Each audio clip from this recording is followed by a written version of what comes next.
हर तमन्ना से जुदा मैं हर खुशी से दूर हूँ, जी रहा हूँ क्योंकि जीने के लिए मजबूर हूँ। नमस्कार जी, भारतवर्ष देख रहे हैं आप और मैं आपके साथ गौरव। मुजफ्फरपुर में लगातार भेड़ बकरी की तरह ट्रक पर सवार होकर प्रवासी अन्य राज्यों से आ रहे हैं। एक ट्रक पर 90 से 100 की संख्या में प्रवासी मजदूर बिना सोशल डिस्टेंसिंग का पालन करते हुए और बिना मास्क के आने को बेबस हैं। वही वैश्विक महामारी कोरोना की वजह से बाहर फंसे प्रवासियों की बेबसी का ट्रक चालक भी फायदा उठा रहे हैं। उनके गंतव्य स्थान तक पहुंचाने के बदले मनमाना भाड़ा वसूल रहे हैं। कमाई के चक्कर में ट्रकों में इस तरह इंसानों को भेड़ बकरी की तरह भरा जा रहा है जैसे कोरोना का डर ही खत्म हो गया हो।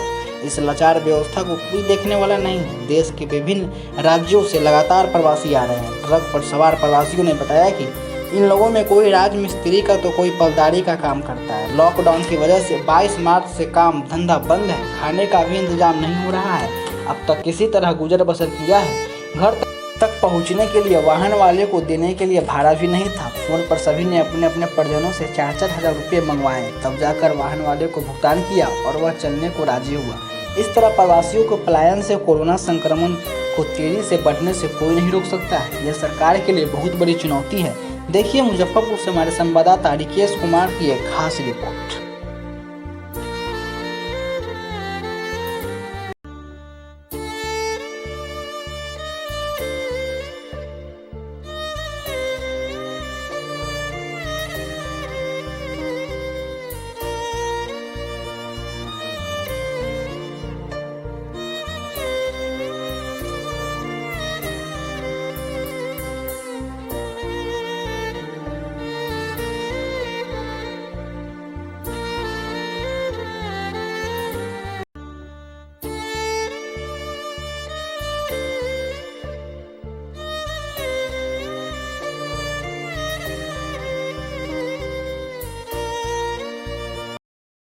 जा रहे हैं। अच्छा, मेट्रो के पास आप लोग को ट्रक से भेज देता हूँ, ट्रक से भेजा है।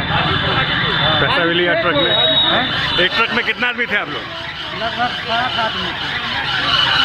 पैसा नहीं लिया ट्रक में। इस तरह से ये मजदूर वर्ग के लोग आ रहे हैं, उससे तो लगता है कि हर गांव और हर घर में कोरोना का मरीज पहुंच जाएगा। सरकार की व्यवस्था जो है तो कहीं न जांच की व्यवस्था है और आ रहे हैं और गांव में जा रहे हैं। जब गांव में जा रहे हैं तो अपने घरों में जा रहे हैं, इनकी कोई ट्रेवल हिस्ट्री भी पता नहीं की जा सकती है। और सबसे बड़ा दुखद बात है कि सरकार बार बार कह रही है कि हमारे यहाँ जो भी अधिकारी है, सवारी की व्यवस्था है, राशन की व्यवस्था है, क्वारंटाइन की व्यवस्था है, लेकिन जिस तरह से हम लोग देख रहे हैं कि 15 दिनों से कि भेड़ बकरियों की तरह लद कर आ रहे हैं और ट्रक वाले भी इनका शोषण कर रहे हैं। कल ऐसा हुआ कि 1500 रुपया कटिहार जाने के लिए प्रति व्यक्ति वसूल लिया। आज एक आदमी कह रहे हैं कि पैसा लेकर के हमको रास्ते में उतार दिया। इस गरीबों का कोई वारिस नहीं है और बिहार सरकार कंप्लीट प्रशासनिक अधिकारियों के बलबूते है और कहीं न कहीं गरीबों का वो विभाजन बिहार सरकार को होना पड़ेगा और इनकी बद्दुआ लगेगी।